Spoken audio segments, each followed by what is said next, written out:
Wish I could give you the classic, "This happened to a friend of mine." I honestly, truly do. That way I could make it a lot less gruesome in my head than it really was. Then I could doubt it like the rest of you. Because even though this happened to me, and even though there were witnesses, sometimes I'm not quite sure I believe it myself. It's the wails of my now 4-year-old daughter at night that remind me that it did indeed happen. Katie had just turned 3 a couple of weeks before the incident. One thing I loved to do was take her to the theater every few Saturday morning for a kids' movie presentation. It went from old classics like Snow White and the Seven Dwarfs to recent Pixar movies. It was fun and enjoyable, and that way Katie mingled with other kids her age who loved the same movies.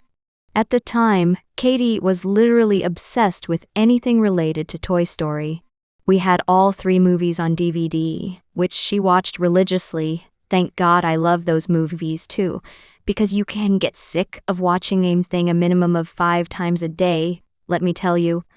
And also had Woody, Buzz, and Jessie dolls which she loved to sleep with. She was afraid of trucks by the time she turned 2, so I taught her to pull the strings on either Jessie or Woody to scare the bad trucks away in the middle of the night. Honestly, these dolls were a blessing. So when I found out that Toy Story 3 was being shown at the kids' theater, I jumped on the occasion. Even though Katie had seen it countless times before, there was nothing like watching it on the big screen, and I knew she'd be ecstatic. The showing was supposed to start at 8 a.m., but it didn't start until 9. It wasn't so bad since the kids were having fun together. Some parents left, frustrated, but I stuck around, as did about half a dozen other mothers and one father with their kids. The theater employee apologized and offered us free candy. All good. Who refuses free candy? I'll go into the cliché of stories like this and say that the movie started normally because, well, it did. The intro was the part that Katie liked the most, where Woody and Jessie chase the train and Buzz saves Woody at the last minute. Actually, nothing off happened for most of the showing. Once in a while, it would glitch, where the image would freeze for a second, and then fast forward to catch back with the sound. While I noticed it, the kids didn't care as long as they got to see their heroes in jumbo size. Nearing the end is when things got strange. It didn't seem off at first, but I would soon find out, as every other family in the theater would. There's a point in the movie where Woody and the toys end up at the dump after Lotso managed to drag Woody into a dumpster, and the garbage truck picks them up. The Little Pizza Planet aliens get taken away by one of the trucks in the dump, and then Woody and his friends are carried onto a conveyor belt. The moment they hit the belt, the screen flickered and the sound jammed on a constant loop, with the toys screaming when they fell. And then we got to look at the well-known new screen of death, with that awful screaming sound going on, and on like a broken record. I always found the loopy, jumpy sound that comes with a blue screen of death disturbing. Hell, I always thought a scratchy record or CD teeth chattering eerie. Maybe it's because I used to have a computer that crashed on me every half hour and kill my files. It made me nervous, but when the father burst into mocking laughter, I uttered a nervous laugh too. The kids were confused, but for those who had just enough knowledge of computers, it was really funny. I have a friend who worked at this theater, and he quit for another job around the time computers replaced cabins projecting the films. I guess nothing will ever replace a good old human being. When nobody came to check on us, the father got up and left to ask someone that thing off or restart it. Katie didn't seem fazed by this and shrugged it off, waiting patiently.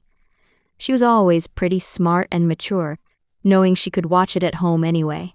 A little boy was crying and the mother had to leave when the sound became ridiculously loud. It was constant, that screaming sound, you see. It lowered to a near whisper and became loud enough to make my head buzz. At some point, Katie gave me a worried look as she clasped her hands over her ears. Before I made the final decision to leave, however, the screen went black and an employee returned with the father and a flashlight, apologizing and letting us know they would resume the movie shortly. Apparently, They had been having equipment problems all morning. Shortly after the projector came back to life, the movie resumed a few minutes prior to the crash, only to crash at that very same spot a second time. Blue screen of death again. By then, the father and I were laughing. Don't get me wrong, we only paid a $5.00 fee for entrance. But this was getting ridiculous. Seriously? This blue shit again? The father exclaimed. This time, no one had to go get any employee. The screen flickered and the movie started where it left off almost immediately, with a loud click coming from the cabin up behind me. It reminded me of a gun as it clicked the safety off, and I couldn't help but look up at the beam of light. It might have just been an employee kicking the machine back into gear, for all I knew. As long as it worked, I wasn't going to complain, but come this point, another mishap and I was gone. Watching it at home was a whole lot less troublesome. The movie seemed fine come this point, except for the sound, like put a pillow over the speakers to muffle it. Something else was odd, but I didn't notice what it was until Lotso betrayed the toys by not pressing the stop button of the belt, and he let them fall in the incinerator. It was their voices. Their voices were different. Not by a whole lot. Maybe the kids didn't notice, but I did, and I know the father did too. Because we exchanged curious glances. They were similar, but Woody, for example, clearly wasn't voiced by Tom Hanks anymore. It was around that time that I felt something was really wrong. My stomach clenched painfully, and I felt my heart beat the drum roll. There was no reason for it. I had no explanation for the voices being different. Only the differences didn't just end there. If you've seen this movie as many times as I have, you know that while the toys eventually give up and accept their fate by holding hands and waiting for their death, a light comes on, and a giant claw hauls them of the incinerator at the very last second. It keeps you on edge the first time, but once you've seen it, you know better. Except I didn't know better anymore. The animation was fluid, but by now it wasn't right. Have you ever watched those old 1930s cartoons like Betty Boop, where everything always moves and never stops? A few years later, they figured out that it was more natural to have stop animations, because that's how we work. We don't notice it, but we stop between motions. Grab a cup of coffee, stop. Bring it to lips, stop. Chug it down, stop. Put it back down, stop. It's subtle, but it made all the difference in animation when they realized that. And things started looking a whole lot less psychedelic from that moment on. Well, the animation on the big screen just didn't stop moving, like those old cartoons. There was no stopping in between actions and motions, like they sort of danced around everything in some way or another. And let me tell you, if you thought it looked psychedelic with 30s hand-drawn animation, computer animation makes it look twice as disturbing. That clearly wasn't like the movie I had at home, and it wasn't like the rest of the movie we'd watched to this point, either. I noted the father was looking at me again, and I shrugged. Didn't have any more of an explanation than he did. I suppose I remained seated out of gross curiosity. As the saying goes, it's like watching a train wreck, and no matter how horrible it is, you just can't look away. There was none of the dramatic music I was used to hearing. In fact, there was no music at all. Maybe it just wasn't necessary. Imagery was enough. Already, I felt a lump in my throat just watching the animation. I couldn't move, nailed to my seat. The claw saving the toys never came down. There was no heavenly light before a last-minute rescue. There was no rescue. The toys screamed and screamed and screamed. An ear-shattering screech that would ring in my head for days to come, and would wake me in the middle of the night. The toys held hands, shrank as their plastic melted into a thick, flesh-colored goo. I remember Woody's face the most, because this is what the screen mainly focused on as they advanced toward the fiery pit in the middle. Black bubbles popped first in his cheeks, and then his gaping mouth opened wider than humanly possible.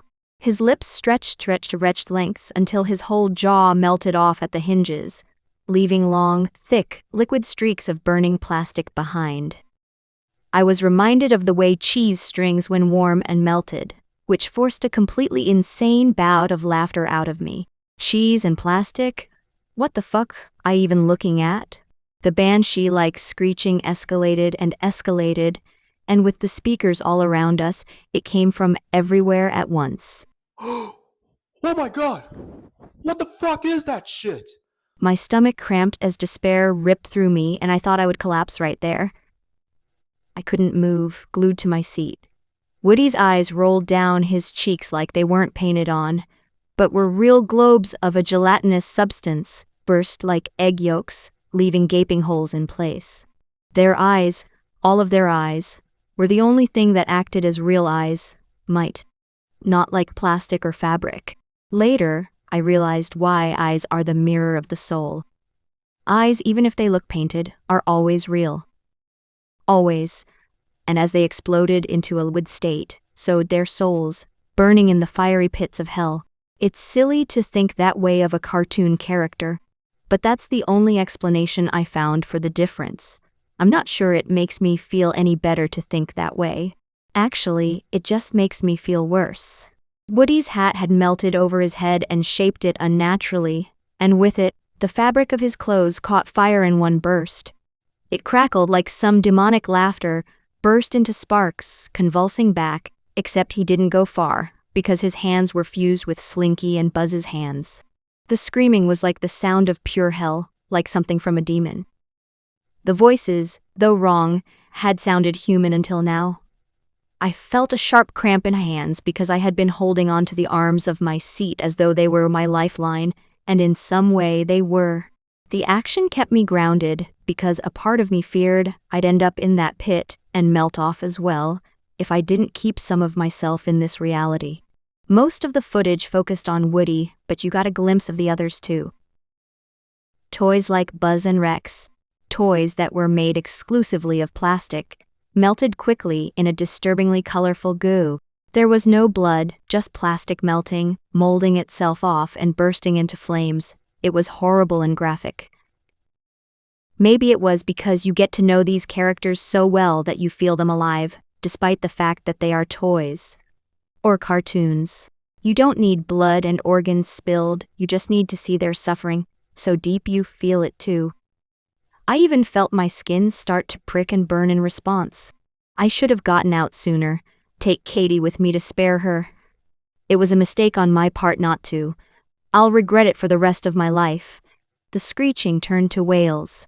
I was able to come out of my trance long enough to realize that the sound of crying and screaming did not come from the speakers anymore, but the people around me, many of them being kids. There was nothing but the sound of the crackling fire from the pit around us now. The toys were dead, but the children and adults alike, myself included, were the ones screaming and weeping. With a sudden burst of strength, I grabbed Katie in my arms and ran out of the theater. I didn't look back, though I could now smell the burning plastic. It wasn't just stuck in my nose, it clung to my clothes and my skin too. I thought I heard someone vomit behind me. I'm surprised I didn't. I noted the father had scurried past me. Then again, he might have been smarter than me and left before I did. He was yelling at the employee who stood giving tickets. That poor kid didn't seem to get what he was saying. He seemed overwhelmed by the screaming and crying. Soon enough, the small crowd of parents were surrounding him. Things started getting violent, and the kid had to escape.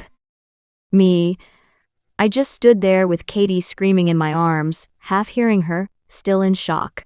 I felt lost. I didn't know what to do or where to go. Should I go home? Join the mob of angry parents and wailing children? Go to the police? My feet moved on their own and I let my instincts take over. The door. I was leaving. It was better for Katie anyway, to keep her away from this place. I felt empty, and the smell of burnt plastic seemed even stronger as I stepped outside. When a hand gripped my arm, I jumped and yelped. It was the father with his child in his arms, sobbing in his shoulder. It turns out that his name was Jeremy. We exchanged phone numbers, and he told me he would see to it to get an explanation for what happened. The rest of the day did not go well. I took 2 baths with Katie, but the death stench wouldn't leave. Eventually, she stopped crying and fell asleep out of pure exhaustion. As for me, even though I was completely off, and even though I felt like I could fall asleep too, I couldn't. Every time I closed my eyes, I saw the lifelike eyes of Woody slip down his cheeks and burst, or his jaw hanging loose until it crashed on his lap. Just before my husband came home from work, I got a call from Jeremy. I remember slumping on my chair as he spoke, and a new set of hot tears streamed down my cheeks. My head hurt and my eyes burned. I thought they might pop right out too. Jeremy said that the theater's management took the remaining few parents to see to the computer that handled the projection of the movie. Sure enough, they found a virus stored in there which streamed a homemade version of the movie. But the streaming led to nowhere. Jeremy's job was to handle computers, so he was able to look through it for those who couldn't. He tried tracing back where the streaming had come from and the virus, but there was no lead to follow. Either the prankster was an employee and had set up the virus from the computer itself, had covered his tracks very well, or something was very, very wrong with this picture. I preferred a rational explanation to something of outer nature, so I opted to believe it was an employee who had access to the computer.